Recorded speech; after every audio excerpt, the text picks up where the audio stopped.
Tendría que ocurrir? Muy buenas tardes. Alex, buenas tardes, ¿cómo está? Muy buenas tardes. ¿Qué tendría que ocurrir para que prospere esta intención? Ya se ha dicho que hay cierto espacio para que pueda ser viable este incremento en el salario mínimo vital. Bueno, en primer lugar, cumplir con lo que manda la Constitución. La Constitución señala que el mínimo vital debe ser decisión de la concertación social en la plataforma de concertación social que agrupe a representantes del Estado, trabajadores y empleadores, que en nuestro país existe y que es el Consejo Nacional del Trabajo. Es más, la ministra de Trabajo anunció que efectivamente cualquier tipo de intento de analizar la posibilidad de incrementar el mínimo vital debería pasar por el Consejo Nacional de Trabajo, de modo tal que esperamos que efectivamente cumpla con lo dicho, para que la medida, si se adopta, tenga la mayor legitimidad posible. Y en segundo lugar, Alex, es bien importante tener en cuenta cuáles son las variables que ya en el Consejo Nacional de Trabajo se han considerado como necesarias para tomar una decisión de incremento del mínimo vital. En primer lugar, el costo de vida o inflación, y en segundo lugar, la productividad de las empresas, es decir, qué tan eficientes son las empresas para generar la rentabilidad suficiente para poder absorber el impacto en costos laborales de un incremento del mínimo vital. Recordemos que en Perú, por cada sol de remuneración que se paga, hay 50 céntimos de costo laboral. Entonces, un sol de remuneración adicional al mínimo vital es un sol 50 en la práctica.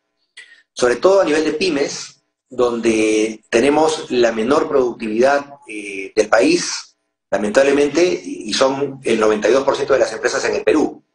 Cerca de 250.000 trabajadores se verían beneficiados con un aumento del mínimo vital, sobre todo en sectores como servicios y pymes, pero hay que tener en cuenta también que si la productividad de las empresas no soporta todavía, en época de recuperación de la economía de las empresas post pandemia, están convalecientes las empresas, entonces un incremento del mínimo vital podría ser contraproducente para la formalidad de los trabajadores, en el sentido de que, como lo dijo un estudio del BCR hace algunos años atrás, por cada sol de remuneración de incremento del mínimo vital en las pymes, podrían dejar de trabajar en planilla 910 trabajadores. Continuarían trabajando, pero vía recibo de honorarios, o peor aún, fuera de planilla por completo, sin ningún tipo de formalidad.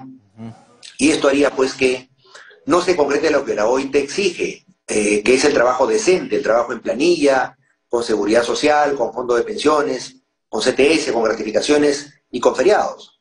Noticia que ustedes han dado hace poco. De modo tal que es bien importante que se mida la productividad de las empresas para ver si efectivamente la economía del país soporta un aumento del mínimo vital o no. Hay sin duda alguna necesidad de parte de los trabajadores, hace 4 años que no se incrementa el mínimo vital, pero lo importante es saber si las empresas estarán en capacidad de absorber o no ese incremento del costo laboral. Y precisamente también esta propuesta, esta intención de un incremento en el salario mínimo vital es oportuno en este momento, teniendo en cuenta de que algunas empresas ya tienen que empezar a pagar los préstamos de Reactiva Perú. Efectivamente, ¿no? Los préstamos de Reactiva Perú que se han prorrogado en cuanto a su refinanciamiento.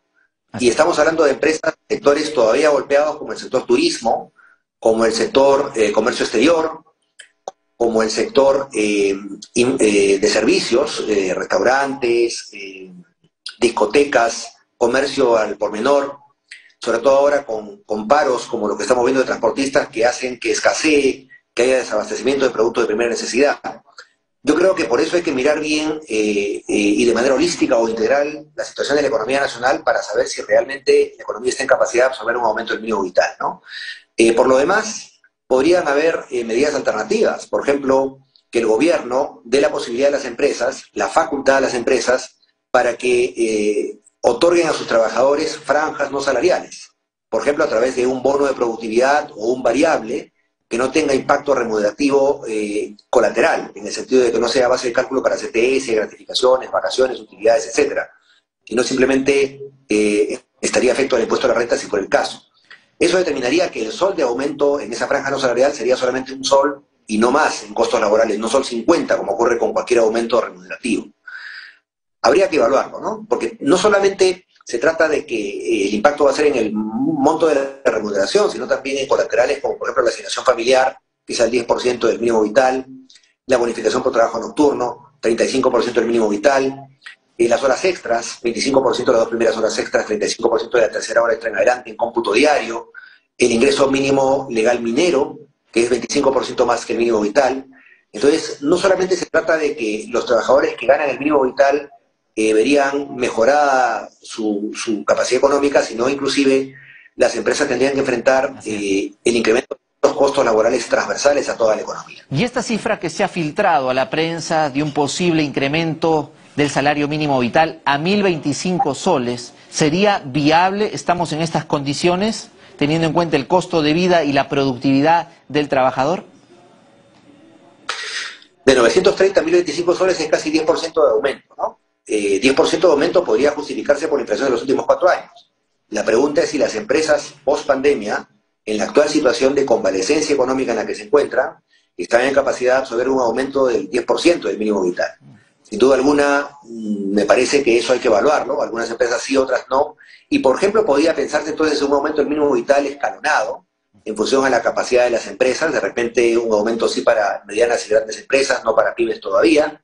O aumento del mínimo vital por sectores económicos, ¿no? De repente minería, comercio exterior que ya está recuperado, de repente telecomunicaciones, electricidad, pero quizás no para turismo, quizás no para restaurantes, quizás no todavía para pequeños negocios de servicios que están todavía muy golpeados por las consecuencias de la pandemia y, como tú bien dices, probablemente estén pensando en de dónde pueden sacar el dinero para pagar el préstamo reactivo.